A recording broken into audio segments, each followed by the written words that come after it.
Tell us a little more about kind of maybe the previous company that you had and you exited, and why you decided to kind of go into the quote unquote coaching business. Well, I sold the first company in 2007 for a multiple seven-figure exit, and that was an automotive community that I built starting in 2001, which was based around General Motors performance cars. So anything was Cadillac, Chevrolet, Pontiac back then, and we grew this and it became the #1 community on the internet based on General Motors performance cars.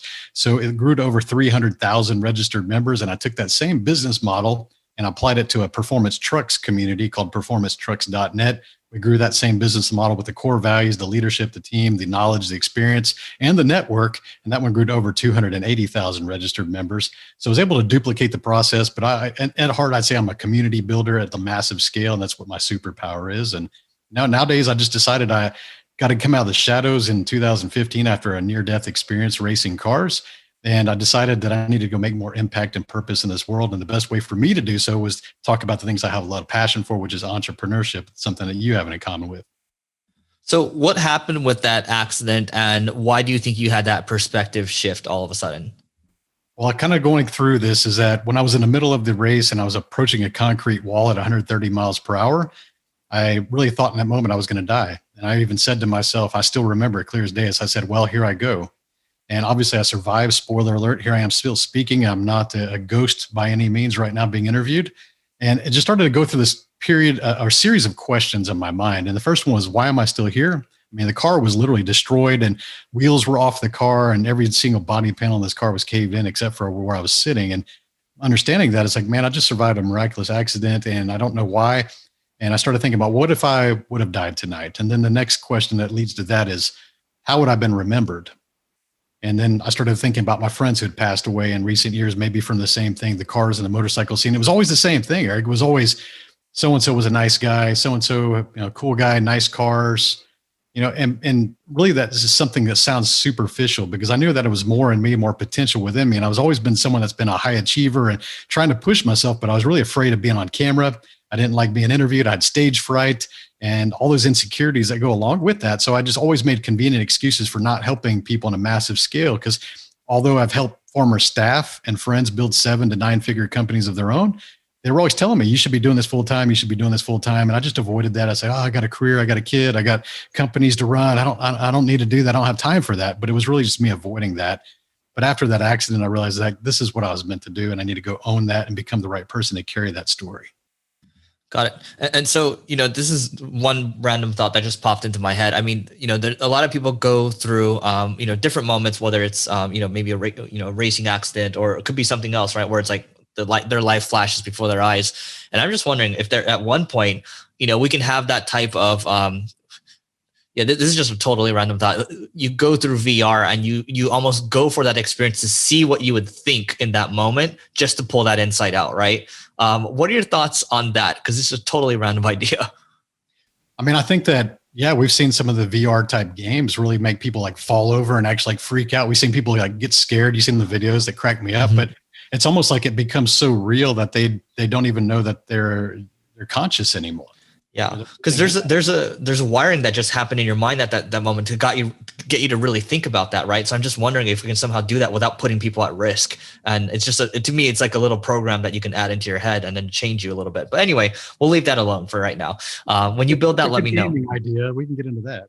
Yeah. So, okay, let's talk about 365. Let's talk about the coaching business that you have now. So how does it work? How do you guys make money?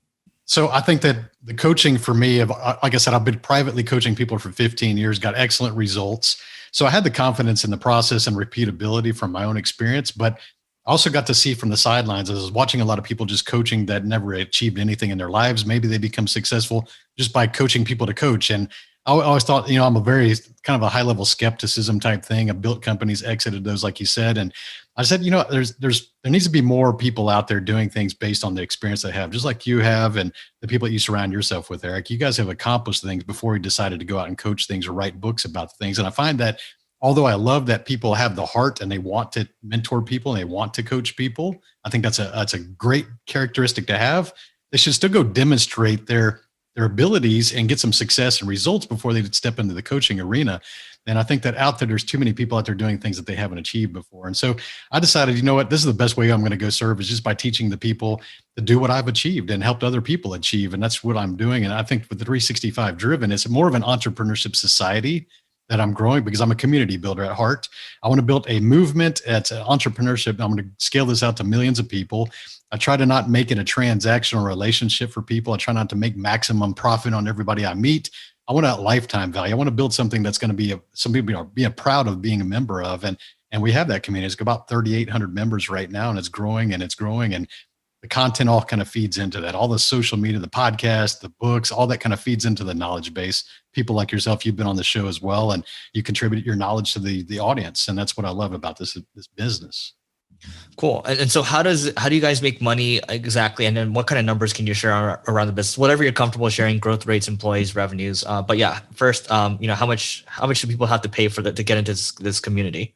Okay, so I've got different tiers of entry levels. I have a free group, which is thousands of members. That's kind of the end of the funnel from people that read the book or listen to the podcast. They end up there. And then we have a paid group that's about 200 people right now, and it's $365 a year. Really low dollar a day kind of scenario. But that's a good way to filter out the people who are going to be the warm leads and people actually want to raise their hands to do more, have a little bit more access. I answer questions in those groups, provide them special content. I do live interviews in there of the guests and stuff like that. Now we start to move the mid-tier is what I would call that, which is the live mastermind groups. We have 6 to 8 people groups that I'm growing out, and I've got 2 of those right now. They're paying $6,000 a year to be a part of that. We meet every other week, and that's going to be opened up every quarter. I'll add new groups in, and I'm also bringing on new trainers to run those and facilitate those groups. And then finally, the one-on-one coaching, which I got about 12 clients right now. It's about $40,000 a year, just $36,000 to be accurate. And it takes a lot of my time, and it doesn't scale, but I love doing that. And typically my clients are 7- and 8-figure business earners versus owners. Got it. I love that. And so those of you that listen to this, I mean, it's mostly a tech audience, right? I think there might be some skepticism towards the coaching industry, but what I will say is, I've worked in tech, I've worked in software, and even though we have a lot of those customers and we have our own software, I think, to me, one good aspect around kind of coaching and education or training is that the cash flows from the business, I think of it as a funding mechanism. I think of it as my angel checks every year. It's funding from my customers, and I can go build on top of it without having to give up, a good chunk of my company, right? So I think those of you that, if you can just look at things from a different perspective, understand that there are legit people in this industry, one, but two, it's a great cash flow business. Just like the reason I took over Single Grain, great cash flow business, and now I just redeploy it to more exponential sources of revenue. So what are you doing with that income? How are you thinking about that? It doesn't matter if you take it, into just, run a great lifestyle, or are you looking to do other stuff with it right now? Man, I'll tell you, I go rent these Lamborghinis and I pose shirtless in front of them and pop bottles and I shoot fireworks in the background. And that really works. I'm just kidding. You know that. But here's the thing is that I actually started doing more live events. I kicked that off last year. I did a live event in Utah. We rented out a very, very awesome facility at the mouth of the Zion National Park. It was a high-level mastermind, 32 people that could fit. We've sold out every seat, and that's about a $4,000 investment for the weekend. And, it filled out. And that's what I love to do is live events. I started to speak on these big stages with thousands of people. And while that is a good adrenaline rush and it feeds your ego a little bit, it doesn't really build a lot of connections. And I'm a community builder, guys. I got to get people off their keyboards and go visit each other in person. And that way we spend a whole weekend together, 3 days. We did hiking, we did yoga, we did sound bath meditation. We had an array of awesome speakers. And that's what I love is the event side of things. And the stuff I'm making now from the coaching, it goes back to the events, which goes to just building the circular type relationship. And I love that you asked that. Yep. No, I think that's great. And I like that you keep talking about community because, when you think about audience, it's everyone kind of looking up to that one person, but community is all about fostering connections. And you've done it not once, but you've done it a couple of times now. So what do you think has been the secret for you to building these communities? Because it's clear that you have a process kind of worked out in your head. And I love this question because a lot of times people nowadays in social media, they think about followers and they confuse that with community. Just like you said, there's a distinct difference between the two. I would rather have a massive community than a massive amount of followers. And the difference is that the chains of communication are existing between the members of your community. Where if you have a follower base, let's say you had 300,000 followers on Instagram, the communication really is just one way. It's from you to them. You're on a pedestal, you're on the stage, and you're speaking down, and it's one-way communication. Now, you may have comments on your post that may be engagement, but that's not really communication between the community. So as a community leader, it's my duty to facilitate opportunities for those people in my community to become lifelong friends. And this has been the case. I've had people get married. I've had people get divorced. I've had people do all kinds of things, build businesses together, members of the community, because if they find those strong relationships that are established in that community, they're going to keep coming back because that's where they find the value. And they're always going to remember where they met, and they're going to tell their gospel about it, and they're going to share it with their friends because they're getting that. So I always felt if I just be a humble, involved leader, be accessible, be an active member of that community, it grows really strong because everybody knows who the owner is. Everybody knows who's the leader, but you don't have to put yourself on a pedestal and act like you're better than them and go, oh, I'm just super important. You can't contact me unless you go through my VA, who's got a VA, who's got a VA. And then you finally get to me. And I just embed myself and immerse myself in that community. I'm just Tony. I'm another dude. They know who I'm the owner, but that's what I like to do. The difference that I see other companies, they just kind of fail at that. And so, you've done this a couple of times with communities. I mean, what are some key hires that people need to make once the community starts to get rolling? Like, what are the must-haves in your opinion? I think you start to look for the character traits of what we call like the super moderator type formats. We see this a little bit on Clubhouse, the people that can deliver value and really try to monitor the crowd, engage the interest and the energy level of the crowd. You still do that with any kind of online community, whether that's a Facebook group or a forum or any of those kind of formats. You just find the people who are really invested in your core values, that are all on your mission, that you can see these people because they've showed up consistently over a period of time. Now, you're going to find that people that come into your community that are super hyped initially, and they like your content, or, hey, Eric, I read your book and I listened to your last 5 podcasts. You're like, hey, cool. I get you excited. It's kind of the honeymoon phase, but those people will come and go pretty quickly, and they last maybe 3 or 4 months. But the people that have been there 6 months, 12 months, 18 months, 2 years, that are consistently doing that, those are the ones you need to start to promote and recognize and supporting the things that they do, because I don't think you can become successful unless you can help other people become successful. And I love to take people on that journey. So what I'm hearing is you're basically observing within your community, and then you're kind of saying, hey, the ones that stick around for 6 to 12 months, you probably reach out to them and you say, hey, do you want to do something that maybe is a little more formal, and then we can do some type of paid arrangement? Is that what it is? It could be paid arrangements, or it could just be a little bit of a perk. Like in the automotive communities, I had no paid engagements. I had 75 people on my staff, but they had hookups by getting discounts on parts, or even some magazine press type situations, because, hey, they're already involved in the hobby. They love being there. They love contributing. We got them to basically get their hobby for free. Maybe they get some free maybe parts, doing some how-to market, get them on TV, all kinds of stuff that was interesting. Cool. So, I mean, you might not necessarily say, hey, this is a paid engagement, but we're going to give you some free stuff. Just continue to do what you're doing. That's it. Maybe if you have live events, you give them VIP access, Got it. I love that. So talk about, community and how that relates to Clubhouse right now. And how many hours are you spending a week on Clubhouse right now? I would say I would commit to about 2 hours a day on Clubhouse, and focused and answering questions. And the rest of the time I might be just hanging out on the stage and popping in and listening into the background. Got it. Yeah. It's, so that's 14 hours a week of focused time, right? That's like doing, a ton of webinars right there. And so, I don't know about me. I looked at my phone in the past, and my screen time was 30 hours on it. I think that was probably the high point, but I don't know if I was fully engaged, right? So, hey, let's talk about what Clubhouse has done for your business and why you're hanging out in there so much. Well, I think as an early adopter of any kind of platform, that you should be jumping in when the wave is just before it gets to the crest, because right now it's still closed down to Android users. So 50% of the cell phone users don't even have access to it.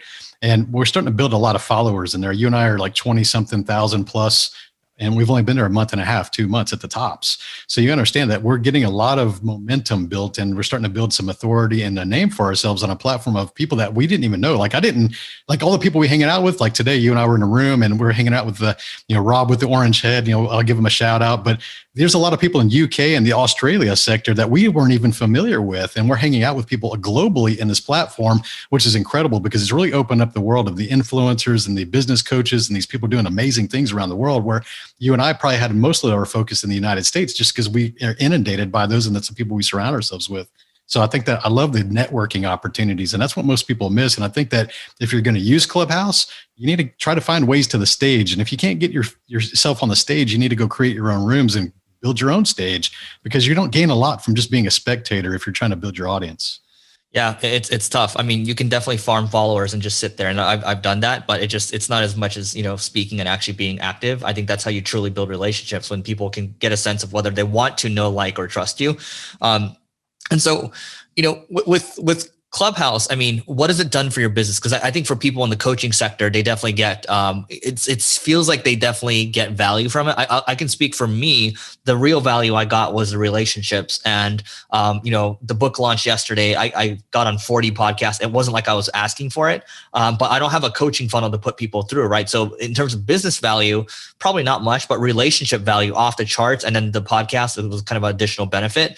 So what has it done for your business? The relational value alone is just incredible. And I've actually got a couple paid speaking invites to come take on this year, just from people listening in the audience that weren't on stage. They're like, hey, I heard what you said, and I need you in front of my corporate entity. Can you come speak in September and October? I'm like, cool. Yeah, I might be able to do this. So you're getting some opportunities. I think from the coaching, I've closed about $46,000 in the last month and a half of coaching and services, things like that. I don't pitch. You guys hear me. I go on the Clubhouse. I don't pitch. I don't even have a call to action in my bio. It just has my Instagram and my website. And it doesn't say like, DM me for this or sign up for this free thing. I don't do that. That's not who I am. And it's still creating those kind of results. But like you said, the network and the lifelong network, because I think about lifetime value. Like, you and I know each other, we're connected, we're going to be lifelong buds, I already can tell. And that's the kind of things I try to focus on. I mean, some of my clients, my one-on-one clients right now, I've known for 20 years. They knew me from the original businesses. They were members of that community. And they're like, dude, I'm making enough money now to finally be able to get into that ranks, and I want to work with you. So I love these long-term relationships, dude. Yeah, I love what you say about that, because I mean, Neil and I debate this on the Marketing School podcast. He's like, you focus on your business, whatever. But, at the end of the day, if business is all about relationships, then, you can make the argument that it makes sense to focus on this. And, for me, I tend to spend most of my times off hours or early in the morning. I'll wake up and pop in, and, I'll pop in where I can. But to your point, when a new social platform like this pops out, the organic reach is off the charts. I don't know if it's going to be Clubhouse that wins, Twitter Spaces, or Facebook, whatever they're doing. But I do think the format is here to stay, because now when you have downtime, you just pop into Clubhouse, add some value, and then pop out. Or you can do your room, make it a little more, you can extend it out, right? So I just think it's great.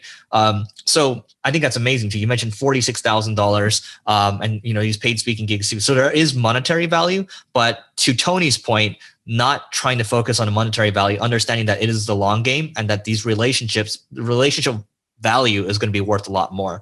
What else are you doing around Clubhouse before we move on to the next topic?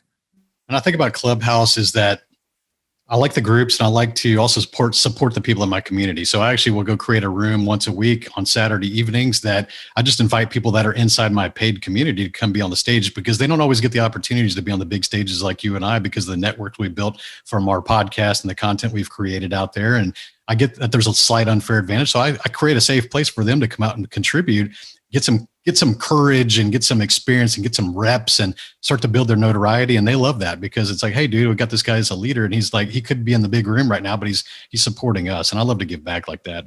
Got it. I love that. Yeah. So getting your community involved, it's not all about you. I love that. So what else are you doing right now to grow the coaching business? Because I know a lot of people, they're running ads. And yesterday we had Tanner Chittister speak at our event, and he just talked about his DM funnel, right? So, what are you doing exactly? And I just want people to get a sense of how this works. Because again, guys, this to me is a great funding mechanism, if not a great business for yourself, right? Or it can even go beyond that. But yeah, please go for it.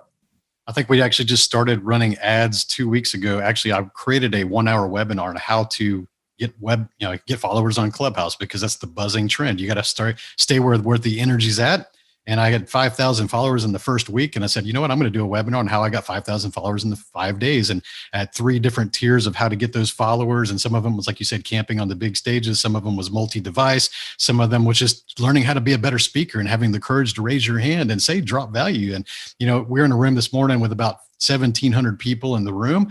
And I could tell if I was just hanging out and just doing little comments, I would get maybe, 10, 20 followers here and there. But if I raised my opinion and I gave some opinion, like, dude, Instagram, I'd get like 200 followers, like instantly, just from like a 1 minute blurb on that room. So this is the kind of thing you got to understand is like, you just got to go where the momentum, where the energy is. And how do you monetize it? And coach, just run ads, do something that's hot. I did the webinar.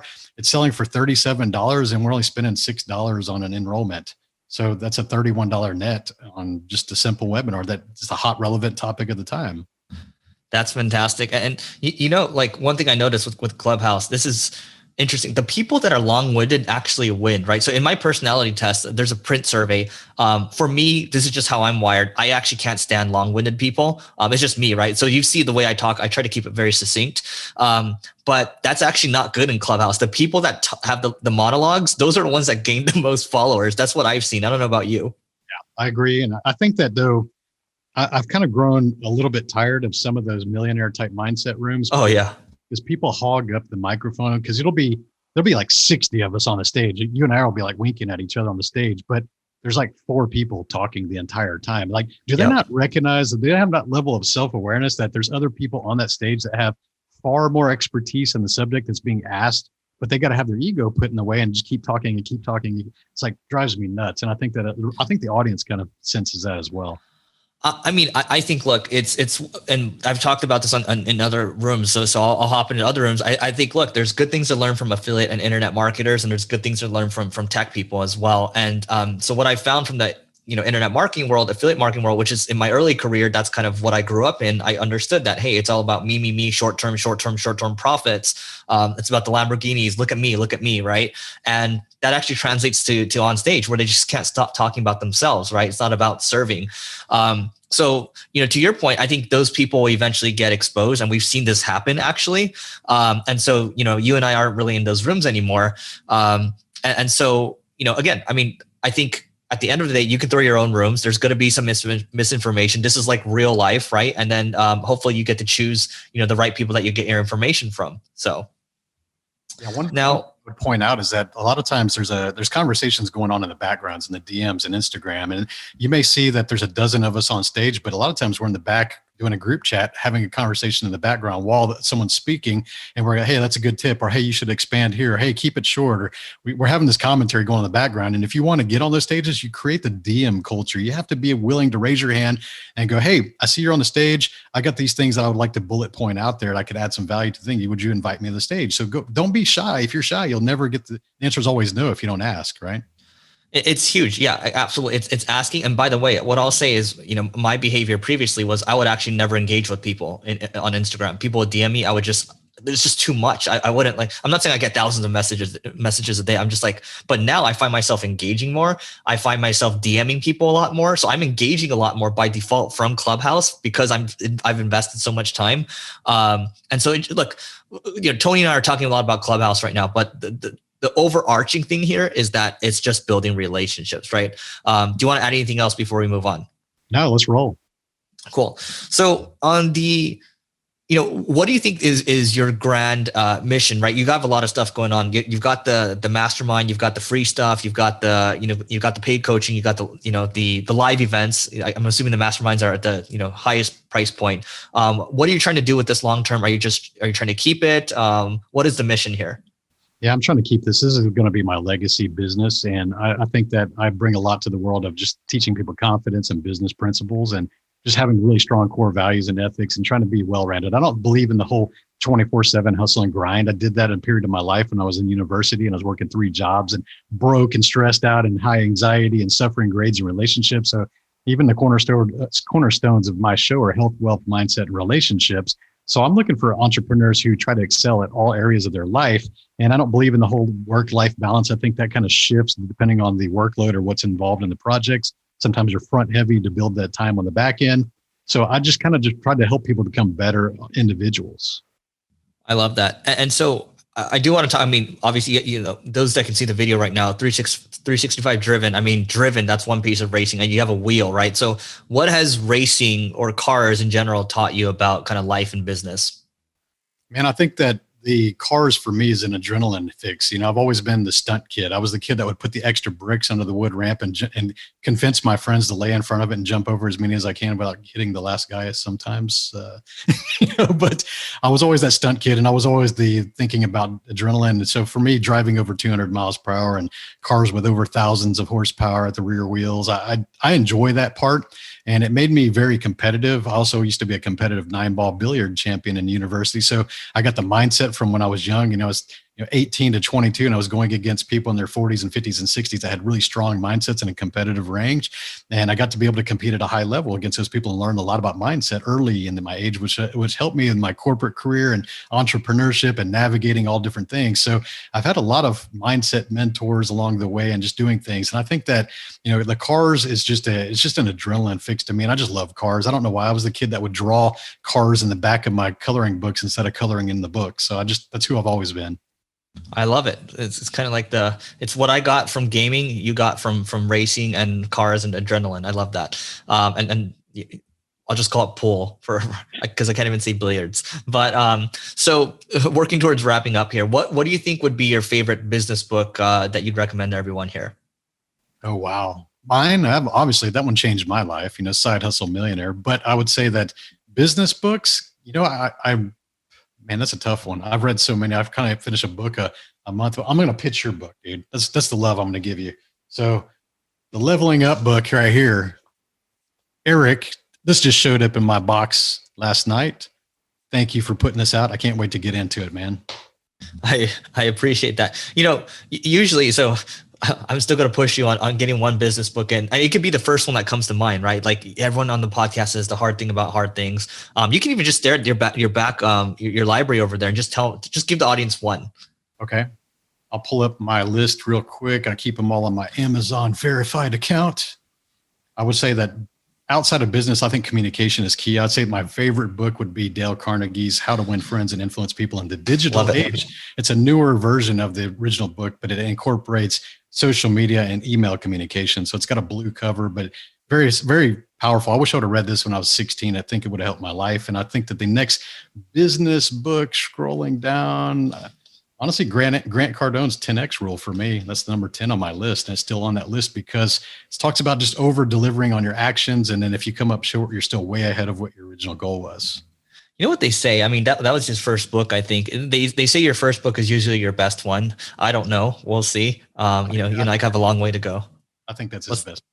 I haven't read the other one, so I wouldn't know. But how about favorite business tool?